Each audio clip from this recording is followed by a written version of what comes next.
Selesai tiba di Brasil pada Minggu 17 November, Presiden Prabowo Subianto langsung melakukan serangkaian kegiatan KTT G20.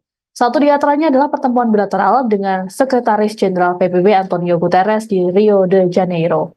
Dalam pertemuan ini, Presiden Prabowo menyampaikan apresiasi atas dedikasi Guterres dalam mendukung perdamaian dan keadilan internasional, utamanya mengenai masalah Palestina. Prabowo pun menegaskan kembali komitmen Indonesia untuk mendukung seluruh upaya PBB. Terkait komitmen tersebut, Prabowo menyatakan siap memberikan dukungan berupa pasukan penjaga perdamaian di wilayah yang dibutuhkan. Selain soal perdamaian, Prabowo juga menyoroti sikap Guterres yang konsisten soal perubahan iklim global. Menurut Prabowo, dirinya akan menargetkan sepenuhnya penggunaan energi terbarukan dan ramah lingkungan di masa pemerintahannya. Dikatakan oleh Prabowo, Indonesia bisa saja lebih cepat dalam mendorong transisi ke energi non-fosil, utamanya biofuel, seperti dengan penggunaan minyak sawit. Namun ia mengakui bahwa hal tersebut belum banyak dilirik karena biaya ekonominya masih belum menarik. Selain bertemu dengan Sekjen PBB, sebelum KTT G20, Prabowo juga mengadakan pertemuan bilateral dengan Presiden Tanzania, Samia Suluhu Hassan. Dalam pertemuan bilateral ini berlangsung secara tertutup dan dilakukan secara singkat.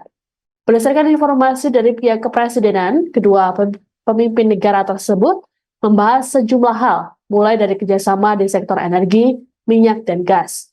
Kemudian sepakat memperkuat kerjasama di bidang perdagangan hingga melanjutkan kerjasama pengembangan kapasitas SDM. Prabowo juga menghadiri acara Indonesia-Brazil Business Forum di hari yang sama. Dalam forum tersebut, Prabowo menyampaikan bahwa Indonesia berkomitmen untuk jadi bagian dari BRICS. Hal ini jadi strategi untuk memperkuat perekonomian nasional. Adapun sehari setelah pelantikan kabinet pada Oktober lalu, Prabowo telah mengutus Menteri Luar Negeri Sugiono untuk menghadiri KTT BRICS di Kazan, Rusia. Menurut Presiden, Indonesia dan Brasil memiliki banyak kesamaan, di antaranya sumber daya alam hingga kesamaan di sektor energi.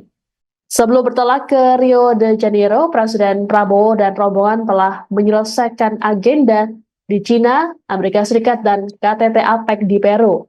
Prabowo bertolak ke Brasil melalui Bandara Internasional Jorge Chávez, Lima, Peru. Selesai menghadiri KTT G20, Prabowo melanjutkan lawatan ke Inggris dan akan berkunjung ke Timur Tengah dalam perjalanan pulang ke Indonesia. Download Tribun X sekarang, menghadirkan lokal menjadi Indonesia.